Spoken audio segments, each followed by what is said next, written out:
Hello. Okay, so today is the 11th of March. See, I'm looking at you. And I heard on Radio 4 this morning a lady called Professor Dame Sally Davies, and that is the web page on BBC News 24. Well, BBC News, and just after 1 minute 50, she says something, and what she says first is that there are teasing things, that the biotics and antibiotics are becoming less effective because of their resistance of big bad bugs that are out there. So she goes on and says, "Oh, he's quite right. I agree. Facts that we're running out of an arsenal, and the ones that are coming online are getting less and less and less."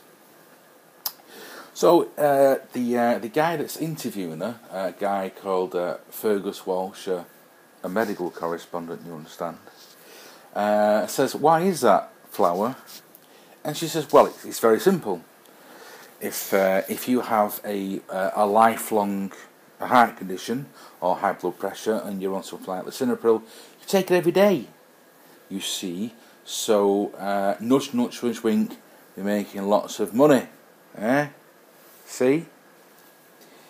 But with antibiotics, but there's that T again. But with antibiotics, you take them for a week or two, and then you're done. So we need to incentivise the market."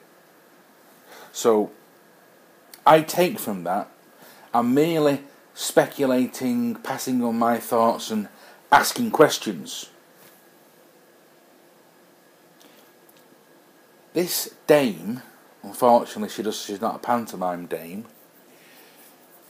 what I hear her saying, right, what I hear the woman say is that we need to give more money to these organisations. Now, I think we all know, and I'm just asking questions, but I think we all know that pharmaceutical companies are some of the biggest, like Pfizer and so on, are some of the biggest, richest, most powerful companies in the world.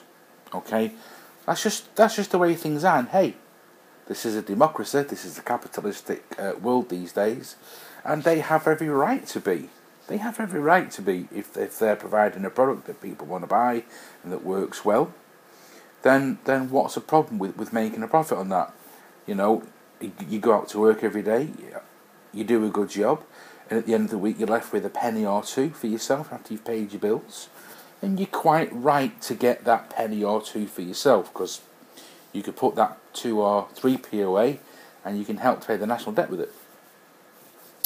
But what she's saying there is that because these ginormous companies that make billions of pounds profit every year, because they're not making enough profit, we need to give them more money to make more profit.